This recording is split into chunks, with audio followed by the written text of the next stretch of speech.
by the kingdom of the Fertile Crescent, this Assyrian kingdom. So there was many threats that dominated the land at this time, and he's writing this book. He's talking to his people. The world was changing, and they were concerned, these Israelites were concerned about their lot in life. And how many times have we been concerned about our lot in life? Yes. How many times have things changed on us and we didn't know where we fit in the circle of life? And so they're going through this situation. They're going through transition, and you're always going to go through transition in life.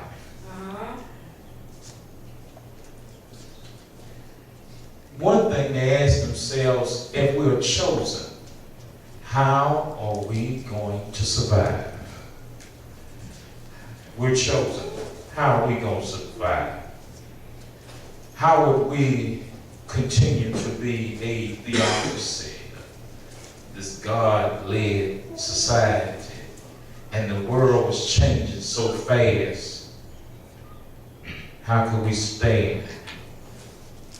And must the remnant of the righteous also suffer at the hands of people that don't even know God? How many times have we just been beat down in life and say, God, I know you, but how is this happening to me?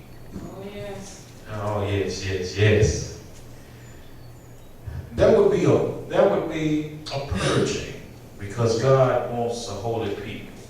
Every once in a while, God will do house cleaning over your life. Before the nation could inherit the promises of God made to the fathers, it would have to be made holy. Yes. If you're going to inherit the promises, you're going to have to get in line with God.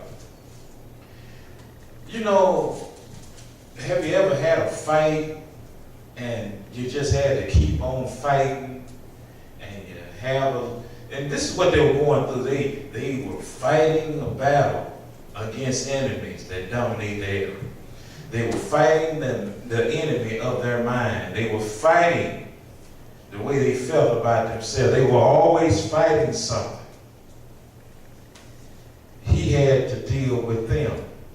And even through the judgment of this captivity, would punish sin and destroy the wicked unbelievers, the removal of iniquity would ultimately be worked out by God's servant. We see this little play in words as we begin to look at this chapter. And we see him speaking about a vineyard. Now, the Hebrew song, Isaiah expresses in this song how God feels toward his people. Now, note throughout history, the Hebrew history, music and song and poetry have been important. Yes. When we look at Exodus, the 15th chapter, the children celebrate their victory over the Egyptians. Miriam took up a timbrel in her hand, and all the women went out after her with timbrels and dancing. They were having a victory dance after the battle was over. One thing about it, they didn't have to fight this battle. If you will remember, when they got down off into the Red Sea and God had turned it back and they were in the Red Sea and God started fighting against the enemy, and he took the wheels of the chariots off. And then after he had dealt with the enemy, they were on the other side on dry land, and then that's when the celebration began. How many times have we celebrated after a major battle? How many times have we celebrated after we've come out of something that we had been going through? Oh, yes. Oh, yes. They took up a timbrel and danced. Deborah's song. This passage that portrays fighting women. The account being that Jael, the wife of Heber, a Canaanite tent maker, Jael killed Sisera by driving a tent peg through his temple. And then there's a song that's sung, even though the Israelites were closing in on the enemy. This woman, she single-handedly took out the king. This account, Deborah and Jael are portrayed as strong, independent woman, and they sing a song because the victory was won. Should we say something about Hannah, who after she received the blessing of the Lord, began to sing a song? A woman who had went through some things, a woman who had been ridiculed, a woman who had felt like that she wasn't worthy of her husband at times, a woman who at one point went in the temple and she didn't pray out loud, but she just spoke a little word in silence, and even the preacher didn't understand what she was doing. And therefore, he marked her mouth. But when he found out, he said, it's going to come to your sister. And she sings a victory after she has the promise. And you don't hear about the rival wife after the promise has been given. And God is getting ready to move some people past those things. But this song, Isaiah is not singing a song of a victorious battle being won. But it's tragic because the vineyard crop failed. There's a song that's tragic. There's a song that had a good beginning, but at the end, bad results came. And we're still trying to figure out, why did it happen? Our garden at the house, we went out and we picked the choice stuff to put down off in that garden. We got the soil right. We took the rake and all that stuff and made sure we aerated, got it all together. But we have a problem. By this time, we should see some fruit.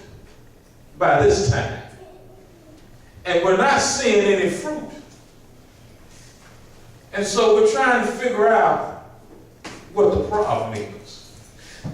Isaiah's song is not a victorious song, but is a tragedy. It's a tragedy that's going to happen. It's a tragedy that's happening at the particular moment. It reads that, now I will sing to my well-beloved a song of my beloved touching his vineyard. My well-beloved had a vineyard and a fruitful hill. The vineyard. I'm going to talk about the Lord, and I'm going to talk about Christ and as touching his vineyard. I'm going to tell you that it's on a fruitful hill.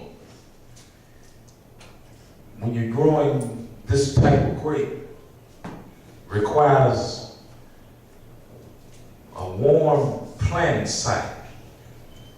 They like sunlight. They like water. Moderate water.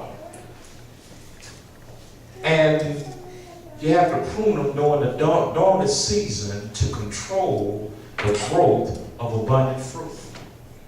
So he set them in a fruitful hill. The land was land that was going to give these choice vines the ability to bear fruit. He did everything that he was supposed to do. He fenced it. He gathered out stones thereof. He planted it with choice vines. He built a tower in the midst of it. He made a wine press therein, and he looked that it should bring forth grapes, and it brought forth wild grapes. He did everything that he was supposed to do, but it did not yield the correct product. So he fenced it. This is some things to consider. He put a hedge around it. He put a hedge around Job, didn't he? And when the enemy was asked about, have you seen my servant Job? He said, yeah, I saw him, but I couldn't get to him because you put a hedge around him. There are